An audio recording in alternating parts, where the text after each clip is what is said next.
नमस्कार दोस्तों, मैं Harish Verma from Pragyan capital ventures private limited से। तो आजकल आप देख रहे होंगे कि जिस हिसाब से हमारे पास स्टॉक मार्केट भाग रही है, आपके पास जो निफ्टी है उसने 15,000 के लेवल क्रॉस कर दिए।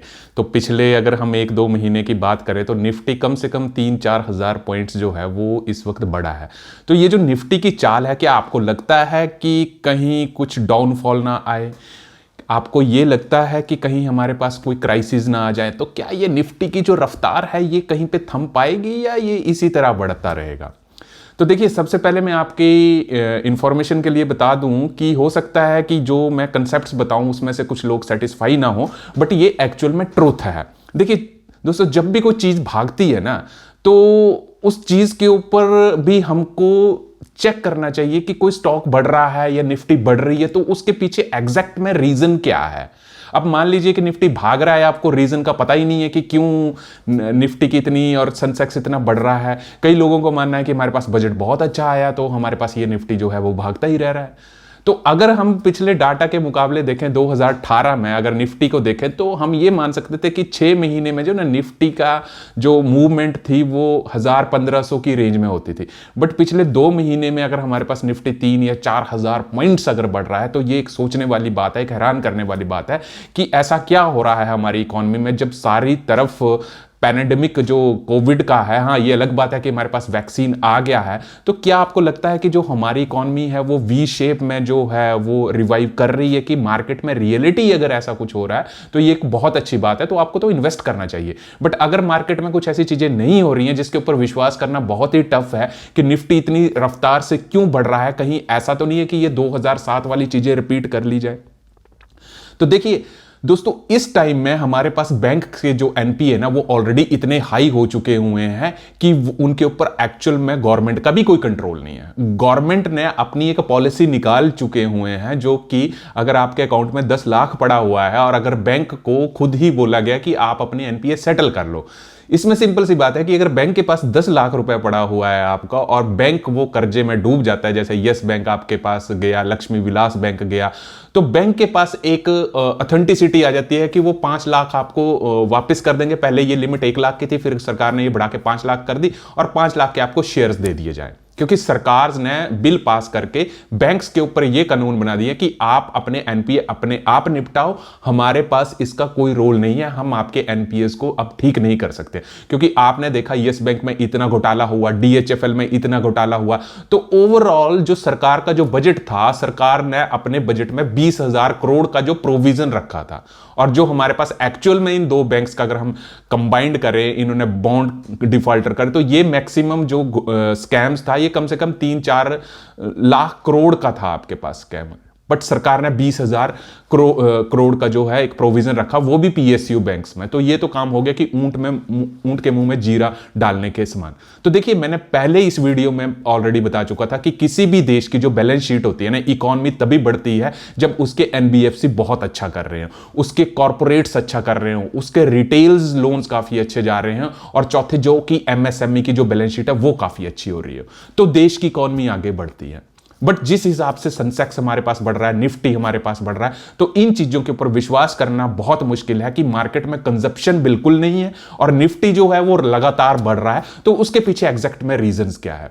तो दोस्तों, इसमें सबसे एग्जैक्ट रीजन जो है वो एफआईआईज की जो इन्वेस्टिंग इंडिया में आ रही है, जिसको हम पी नोट्स बोलते हैं, जिसको हम बोलते हैं पी नोट्स। पी नोट्स का मतलब यह होता है कि जब भी कोई फॉरेन बैंक्स, फॉरेन के इन्वेस्टर्स इंडिया में आके इन्वेस्ट करते हैं, तो वो एक नोट्स अपने बैंक से लिखा के ले आते हैं। फॉर एग्जांपल मैं आपको बता दूं कि जैसे हम 100 रुपीज का नोट यूज कर रहे हैं, तो आपको 100 रुपीज के ऊपर क्या लिखा होता है कि मैं धारक को 100 रुपए अदा करने का वचन देता हूं, ठीक है। तो उसके हिसाब से आप मार्केट में कुछ खरीदारी कर पाते हो। तो वैसे ही क्या है कि अगर आप स्टॉक मार्केट में इन्वेस्ट कर रहे हो तो आपको पैन नंबर की जरूरत है, आपको एक ब्रोकर के थ्रू रजिस्टर्ड होना पड़ेगा। बट इंडिया एक ऐसी कंट्री है जिसमें जो बाहर के इन्वेस्टर्स हैं उनके लिए ऐसा कोई रूल्स नहीं है। उनके लिए सिर्फ ये होता है कि वो अपने बैंक से एक, अगर 10 करोड़ किसी आदमी के पास पड़ा है तो वो अपने बैंक से इतनी ट्रांजैक्शन तो नहीं करेंगे, बट अपने बैंक से एक नोट्स ले लेंगे कि पी नोट्स जिसको हम बोलते हैं, उनका बैंक हमारे इंडियन बैंक को एक ऑथेंटिसिटी देगा कि इसके पास 10 करोड़ है और आपके पास इसका पैसा जो है वो इन्वेस्ट कर दिया जाए। तो वो नोट्स लेके आएंगे इंडिया में और इंडिया में ब्रोकर्स को दिखा देंगे कि देखिए हम 10 करोड़ इन्वेस्ट करना चाहते हैं, तो आप हमारे को ऑथेंटिसिटी दीजिए। तो ब्रोकर के सामने जब वो पी नोट्स आ जाता कि हाँ भाई तेरे पास 10 करोड़ 20 करोड़ और 50 करोड़ रुपए पड़ा है, तो उसको एक बाइंग की पावर दे जाती है। और वो बाइंग भी आपके पास मार्जिन के ऊपर दी जाती है कि मान लीजिए 1 करोड़ का आपके पास पी नोट्स लेके आ गए, तो कुछ ब्रोकर्स उसको 10 करोड़ दे देंगे, कुछ 20 करोड़ देंगे। देखिए 2-3 दिन के लिए वो देंगे, बाकी बाद में वो सेटलमेंट कर लेंगे। तो कहीं ऐसा तो नहीं हो रहा कि मार्केट में सिर्फ पी नोट्स की वजह से ही वॉलेटिलिटी आ रही है, क्योंकि मैं आपको यहां पे एक सिंपल बात बता देना चाहता हूं कि 2007 में जो क्राइसिस हुए थे 16 अक्टूबर 2007 में, तो उसमें यह देखा गया कि मार्केट का जो 50% कैप था, मार्केट में जो 50% मनी आ रही थी वो पी नोट्स के ही थ्रू आ रही थी। जब सीबी ने इसको गाइडलाइंस को पकड़ा कि ये मैक्सिमम जो पैसा है पी नोट से ही आ रहा है, तो वो मार्केट जो है वो 16 अक्टूबर को और 17 अक्टूबर को दिन देखे तो आपके पास उसी दिन मार्केट 2000 पॉइंट्स गिर गई, क्योंकि सरकार को ये लगा कि देखिए पी नोट जो है ना वो सिर्फ एक इंडिया में लीगल है और बाकी सभी कंट्रीज में इलीगल है।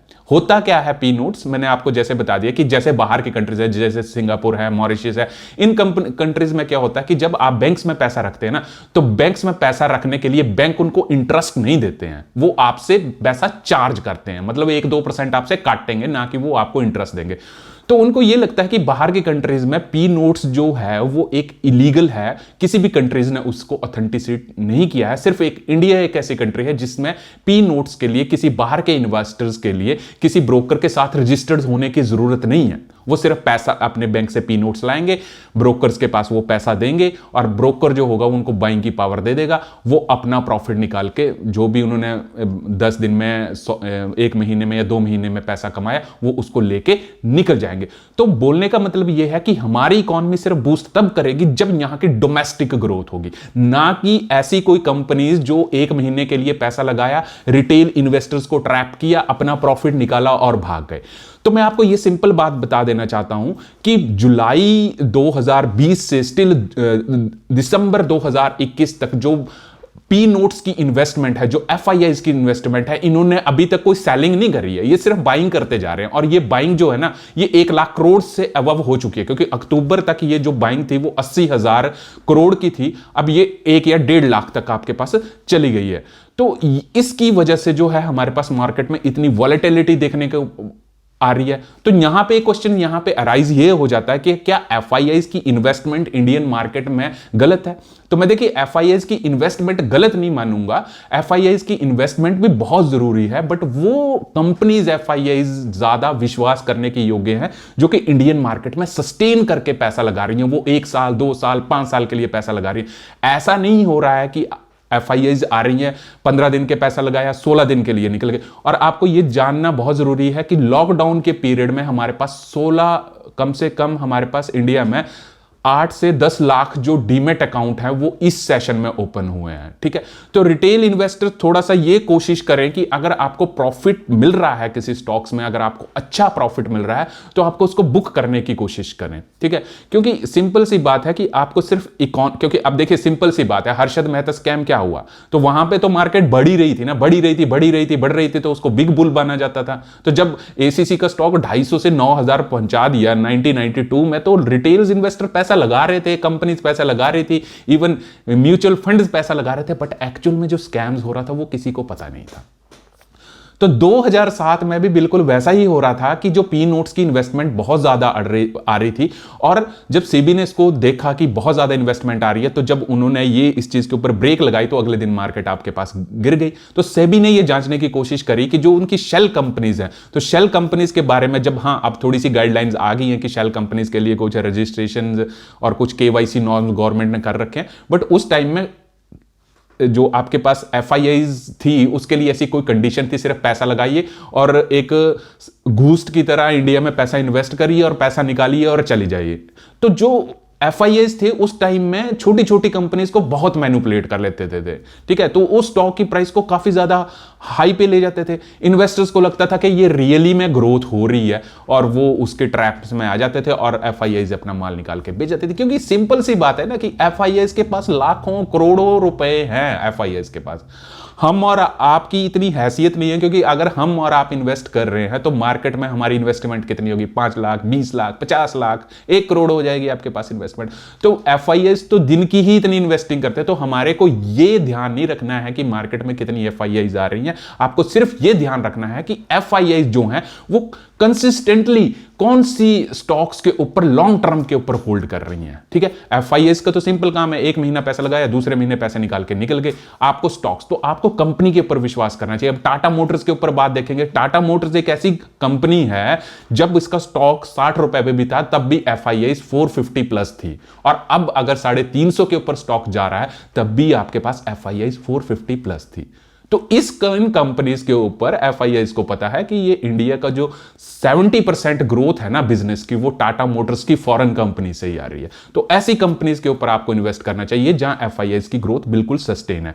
और ये आपको जानना जरूरी है कि पिछले 7-8 महीने से आपके पास जो पी नोट्स हैं, जो एफआईआईज हैं, वो दबा के इंडिया में आ रही हैं। और उनका रीजंस क्या है कि इंडिया में अपनी इकोनॉमिक ग्रोथ इतनी ज्यादा नहीं है जितनी एफआईआईज उस मार्केट को मैनिपुलेशंस कर रही हैं। ठीक है, तो मैंने आपकी इंफॉर्मेशन के लिए बता दिया कि पी नोट्स सिंपल एक ऐसा पावर है एक फॉरेन इन्वेस्टर्स के लिए जो कि इंडियन मार्केट में आके पैसा लगाते हैं without any e KYC norms के। अब थोड़ी बहुत केवाईसी नॉर्म्स में तो आपका कहीं नुकसान ना हो जाए, तो ये जो ग्रोथ है इसके ऊपर थोड़ा सा आपको सोचना है कि ये ग्रोथ एक्चुअल में हो रही है कि ये कहीं ग्रोथ पे रीजन क्या है। तो यहां पे सिंपल हम थोड़ा सा चार्ट्स को रीड करने की कोशिश करेंगे कि एक्चुअल में ये जो निफ्टी इतना ग्रो करा, तो इसको थोड़ा सा जज करने की कोशिश करेंगे। उसके लिए मैं आपके साथ पीसी की जो स्क्रीन है वो शेयर कर रहा हूं। देखिए दोस्तों, मैंने अपनी लैपटॉप्स के ऊपर स्क्रीन्स खोल ली है। अब मैं निफ्टी 50 के बारे में आपको बताऊंगा। तो देखिए, आप यहाँ पे देख सकते हैं कि अगर हम पिछले साल मार्च की बात करें तो निफ्टी 7,539 था, और अभी निफ्टी जो है हमारे पास 15,242 है, मतलब डबल से भी 100 पॉइंट्स ज्यादा। तो ये सारी मूवमेंट ठीक है। आपके पास जब पैनेडेमिक आया, आपके पास 12,423 पॉइंट थी, पैनेडेमिक के कारण आपके पास स्टॉक मार्केट गिरी। ठीक है, अब यहां से जब 7,552 से मार्केट उठी, तो हम यहाँ पे एक्सपेक्टेशन कर सकते थे कि मार्केट को 12,325 के ऊपर आपके पास सपोर्ट ले लेनी चाहिए थी, बट मार्केट ने 12,325 के भी लेवल तोड़े और ये आपके पास चली गई। तो आप अगर यहाँ पे देखेंगे कि एक एक महीने में आपके पास जैसे 14,697 आपके पास 1 जनवरी के फिगर्स हैं, तो 14,669, और अब फरवरी में आपके पास जो निफ्टी है 15,200, मतलब 400 पॉइंट, 1,000 पॉइंट से नीचे। ठीक है, तो हम यहाँ पे ये एक्सपेक्टेशन लगा सकते हैं कि हर महीने जो निफ्टी की मूवमेंट है वो 1,000 पॉइंट्स की बढ़ रही है। तो यहाँ पे देख लीजिए आप, चाहे यहाँ पे देखेंगे, अगर हम जून 2020 में निफ्टी 10,455 था, और अभी जुलाई में अगर हम देखें तो 11,264, मतलब आपके पास 700-800 पॉइंट्स की मूवमेंट। अगले अगले अपने पास अगस्त में आपके पास 11,792 मूवमेंट। तो हर महीने जो हो रही है वो 1,000 पॉइंट्स की निफ्टी की मूवमेंट आपके पास देखने को मिल रही है। तो हम थोड़ा सा हिस्ट्री के ऊपर जाएंगे कि अगर हम एक साल में, तो चलो निफ्टी पैंडेमिक की वजह से गिरा, तो हमारे पास डबल मूवमेंट एक साल में निफ्टी ने डबल मूवमेंट क्रॉस कर ली। बट अभी हम यहाँ चेक करने की कोशिश करेंगे कि लिटरली जो निफ्टी के चार्ट्स में कैंडलस्टिक का जो मूविंग पैटर्न है, वो लिटरली आपके पास एक महीने में 1,000 पॉइंट्स निफ्टी अगर मूव कर रहा है, अगर अगर और एवरेज चेकआउट करेंगे कि एक महीने में और एक साल में आपके पास कितनी मूवमेंट हो सकती है। तो यहाँ पे देखिए, मैंने जैसे कि एक महीने का चार्ट लगा के रखा है, तो मैं इस कैंडल के ऊपर आऊंगा। ये आपके पास, चलिए इस कैंडल के ऊपर आ गया मैं, ये बहुत पीछे चला गया। तो ये मेरे पास जो फिगर है 1 फरवरी 2016 की है। तो 1 फरवरी 2016 को मैंने देखा कि निफ्टी जो था वो 7,805 पॉइंट था। और अगर मैं उसकी अगली कैंडल पे जाऊं, तो मेरे पास, जैसे अगर मैं मार्च की कैंडल पे जाऊं, तो मार्च में आपके पास 1 अप्रैल 2016 में 7,899 पॉइंट, मतलब आपके पास 7,805 से 7,899, मतलब निफ्टी की 2 महीने में 100 पॉइंट्स की मूवमेंट हो रही है। ठीक है, अब यहाँ पे चलिए एक और कोई पकड़ लेते हैं। ठीक है, अब यहाँ पे अगर आप देखिए कि 1 मई 2017 को निफ्टी की मूवमेंट 9,623 अंक थे। तो अगर हम जून की मूवमेंट देखें तो 9,703। तो मतलब यहाँ पे आप ये देखिए कि निफ्टी जो था वो एवरेज, अगर हम हिस्ट्री देखें कि हर महीने 50-100 पॉइंट्स की मूवमेंट निफ्टी में देखने को मिल रही थी। और अब यहाँ पे क्या है, यहाँ पे हर महीने आज की डेट में हजार हजार पॉइंट्स जो है वो निफ्टी बढ़ रहा है। तो अब 2007 के अगर हम क्राइसिस देखें कि 2007 में जब क्राइसिस हुआ था, तो देखिए अक्टूबर में क्राइसिस हुआ था, तो जब आपके पास मार्केट गिरी थी, तो यहाँ पे देखिए आपके पास जो मेनली जो अक्टूबर में जो मार्केट बहुत क्रैश हो गई थी, तो यहाँ से मार्केट ने क्रैश करना शुरू किया। 4,652 पॉइंट से निकली आपके पास 2,200, मतलब डबल मार्केट गिर गई। बट हाँ, उसके बाद 2,000 मतलब 2,000 पॉइंट्स के बाद ये जो मार्केट में निफ्टी बढ़ा वो आपके पास 6,341, और ये हो गया 1 नवंबर 2010 को। मतलब जिस टाइम मार्केट क्रैश हुई थी, तो मार्केट को उसी पॉइंट पे रिवाइव करने के लिए आपके पास अप्रोक्सीमेटली 2 साल लग गए। ठीक है, बट यहाँ पे जो मार्केट क्रैश हुई उसको उसने वी शेप में रिकवरी ली, और आपके पास उस पर्टिकुलर लेवल को पहुंचने के लिए 1 साल लगा, और 1 साल के बाद भी वो आगे ब्रेकआउट जो है 15,100 का लेवल जो है वो अभी तक ब्रेकआउट करता रह रहा। तो मैंने आपको चार्ट में सिर्फ एक यहाँ पे ये दिखाने की कोशिश करी कि निफ्टी की जो मूवमेंट है हर महीने जो है वो कम से कम, अगर हम बैक डेट के डाटा पैटर्न्स देखें तो कम से कम 100 या 150 पॉइंट्स मूवमेंट थी। बट यहाँ पे जो ये निफ्टी आपके पास यहाँ पे स्पोर्ट्स को काट काट के आगे बढ़ने की कोशिश कर रहा है, तो यहाँ पे अभी तो देखने को मिल रहा है कि ये 15,100 के भी पॉइंट, मैंने यहाँ पे एक महीने का चार्ट लगाया, तो यहाँ पे तो लग रहा है कि ये जिस हिसाब से बढ़ रहा है तो 15,800 के लेवल को भी ये क्रॉस करने की कोशिश करेगी। तो हमारे को सिर्फ यही जानना जरूरी है कि जो निफ्टी में जो मूवमेंट देखने को मिल रही है वो सिर्फ पी नोट्स की वजह से, जो कि फॉरेन इन्वेस्टर हमारे पास पी नोट्स लेके आ रहे हैं और वो रेगुलर स्टेप्स पे जो बाइंग कर रहे हैं, उसमें सबसे बड़ी प्रॉब्लम हो रही है। क्योंकि पी नोट्स, जैसे कि मैंने ऑलरेडी बताया कि आपके पास पी नोट्स से इन्वेस्टिंग करने का एक बहुत अच्छा, वो एफआईएस के पास अपॉर्चुनिटीज होती है कि इंडियन मार्केट में आए, पैसा लगाए। बट यहाँ पे गलत एक ही चीज हो रही है कि जिस हिसाब से रेगुलर बाइंग हो रही है और रेगुलर हर महीने जो निफ्टी के कैंडलस्टिक पैटर्न है वो हजार हजार पॉइंट्स बढ़ रहे हैं, और हमने जैसे कि बैक हिस्ट्री में देखा कि निफ्टी की जो मूवमेंट थे वो हर महीने जो थे 100-100 पॉइंट्स बढ़ रहे हैं। तो यहाँ पे ये सोचने का विषय है कि जो एक्चुअल में मूवमेंट हो रही है वो पी नोट्स का जो इस वक्त फरवरी 2021 तक है वो कम से कम 1 लाख करोड़ को भी पार कर चुकी है।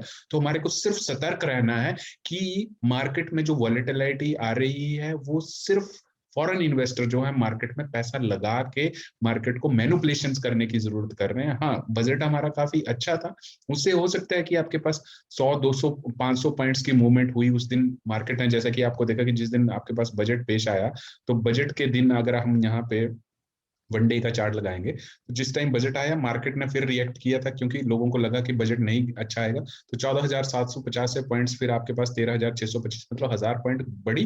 बट जैसे बजट आपके पास अनाउंस हुआ, आप ये देख लिए कि 13,671 से आपके पास 15,248 पॉइंट, मतलब 2,000 पॉइंट्स की मूवमेंट सिर्फ आपके पास 7-8 दिन में, जो कि एक बड़ी, मतलब बहुत इमेजिन करने, मतलब समझ से परे है कि इतनी मूवमेंट हमारे पास मार्केट में क्यों आ रही है जब इतना हमारे पास पैंडेमिक है। सिर्फ आपको यही ध्यान रखना है कि पी नोट्स की वजह से ही मार्केट में वॉलेटिलिटी आ रही है।